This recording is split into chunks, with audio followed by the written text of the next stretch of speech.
Hello and welcome back. Today I want to talk about the Harrier Lomond Jacket and how it fits into my wardrobe.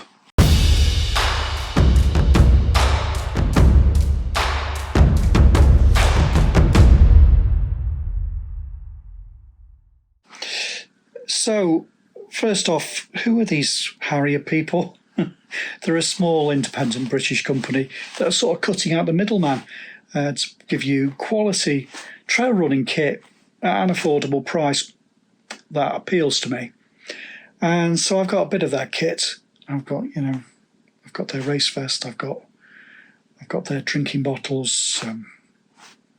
Also, there's several things I've got. And then I saw they've just introduced this new jacket, and so I thought it's reasonably priced. Was my initial thing. I'll have a punt. I'll have one of those, even if it just ends up just being an everyday jacket. I'll have a go. So yes, how much was it when I bought it? About £60 or £70. And if you're going, well, that's a lot of money, then you're a bit out of touch with what warm gear costs. So you could spend over £400 on a wrap down jacket. So yeah, you got to set your expectations, realistically for what this jacket is for and what it's going to do. So first impressions. Love the colour, and the build quality seems really good. And I started by, I've carrying it with me in my race vest as a cover-up layer. And also I have run in it, in cold weather back when it was 0 degrees, I've worn it and run in it. I've also taken it to Scotland. Being the Lomond, I thought it really had to experience life beside Loch Lomond, and so we took it up there. So let's run through some of the features. So it's got a couple of zip pockets on the front, and in one of them is a stuff bag that's attached to the inside of the pocket. That's the whole thing folds into, so it fits into your pack. Though to be honest with you, I actually find it quite good just to stuff it in directly into the race vest pack at the back, because then it fills the area uniformly. You don't have a bulge somewhere that just fills the whole space neatly.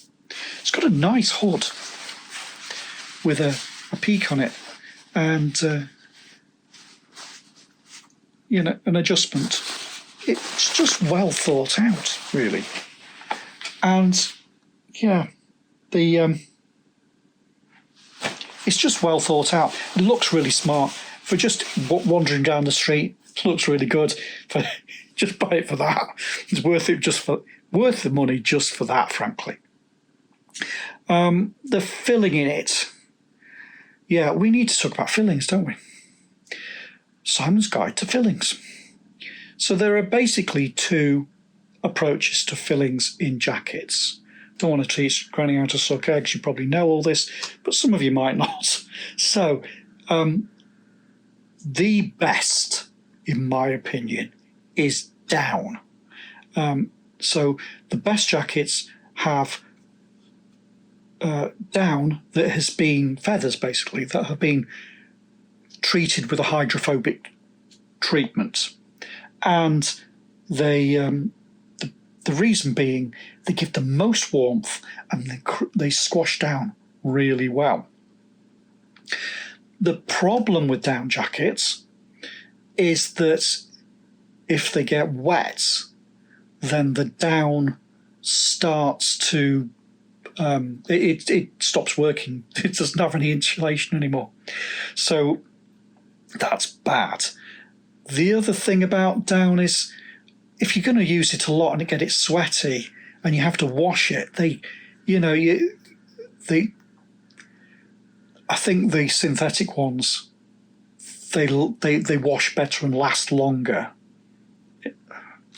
And they clump. The down can clump in them, and you do all down jackets. In my day job, I'm often praising down jackets for hours, and you see the same things. They get they just start to leak a little bit of down after a while, and then they clump up.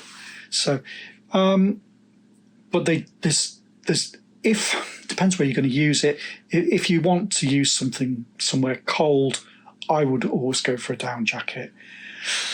The other type of jacket is the synthetic jacket, and that's what this jacket is.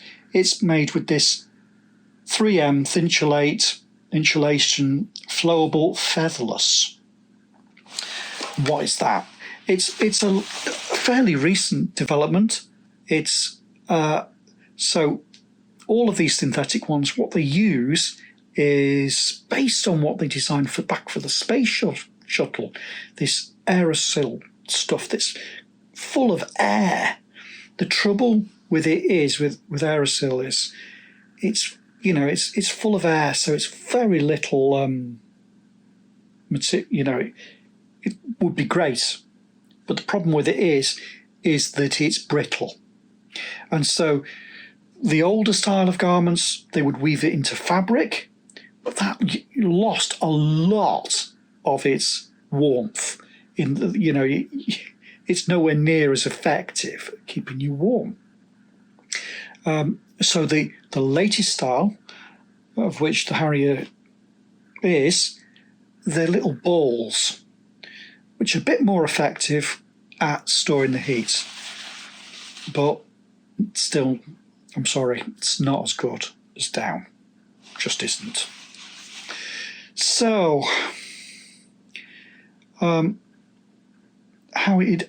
what if this is right for you? Really depends how you're going to use it. I have a range of jackets, so I'd been using a Rab jacket, a light one, and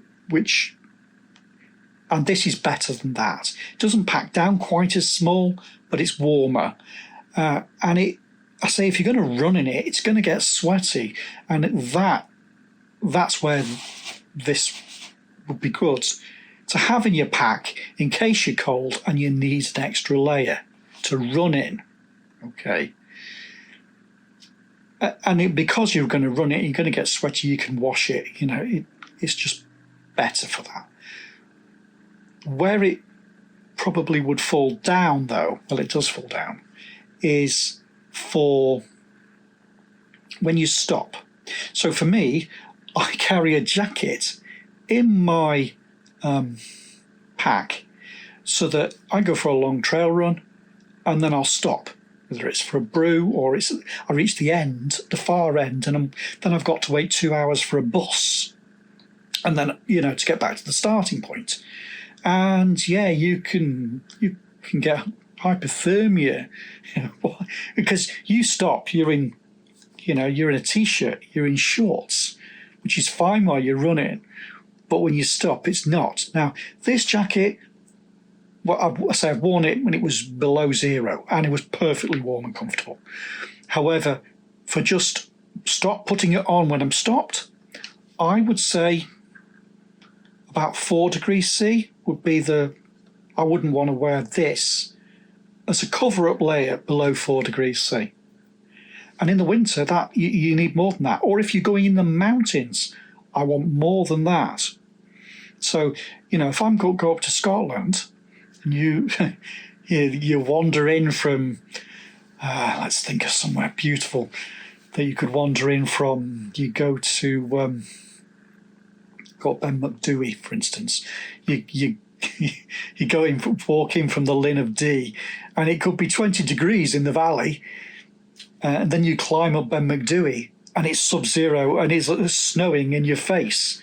So in those sorts of situations, if I was relying on that to keep me warm, well, I would be in trouble. So, yeah, so I've got different weights of coat for different scenarios. So in the summertime, that's going to just live in the Harrier jacket's going to live in my pack for when I need a cover-up layer, because it's going to be perfectly warm enough, and it's nice and easy to wash, looks great, just the job. However, in the winter, I don't tend to. If it was cold enough that I needed to wear a layer to run in, it probably wouldn't be a coat like that. I would tend to favour, this is just personal preference, a mountain smock. So I've got a buffalo shirt you'll have seen me running in the winter, and the advantage of that is it's got zips down the sides, and so you can adjust the heat by adjusting how open the sides are. You can have it fully open with your skin exposed at the sides, or you can have them fully zipped up. I've also got an Alp Kit mountain smock. So buffalo shirt, Alp Kit mountain smock. I've had the buffalo shirt for probably 25 years, if not longer, and it's great. It's proper. Super 6 shirt. It's proper Pertex, fairly waterproof, and it's just nice and warm. The Alp Kit one is pretty good. It's got just like a fleecy lining, but it's a bit more voluminous as I'm a little bit older and slightly more portly. And it allows me to put an extra layer on underneath, so I can have then go for a run in some sort of breathable fleece, lightweight running fleece top, and then if I need more, I can put that on top, or I can use it as you say, as a layer for when you stop. But yeah, I'd be more inclined to wear that for running in the winter. And then as a cover-up layer, if I'm going to go, so the Lomond, yeah, fine for Loch Lomond, but for Ben Lomond, I would have my down jacket. And the down jacket I've got is it's an Alp Kit one. It was fairly reasonable. I got it in the sale. I can't remember now, 140 quid, 150 quid in the sale, something like that. And that is seriously warm. I mean, they're completely different animals, really. But if I want to just stop and be warm, that's what I would want to wear on the top. Of course, they're all different sizes, so it depends how much room you need in your pack, but they're all packable. So that'll just show you this is what they look like packed up. So that's it. Overall impressions, I think for the money, it's an absolute steal. It's a nice, and it looks great. I'm not a huge fan of running in a coat, but it would be all right for running in. I'd have run in it. I didn't get too sweaty. It was perfectly comfortable. And just as a piece of, a comfortable jacket to just wear, it's great for that. So it's just wear it anywhere. So that's the Lomond jacket. Yeah. I don't regret buying it, and looking at the build quality, I think in my daytime job, I look at a lot of clothing with defects and appraising them, and the quality on this is top notch, definitely. So I suspect that this will last me for an awful long time. Anyway, I hope you found that interesting.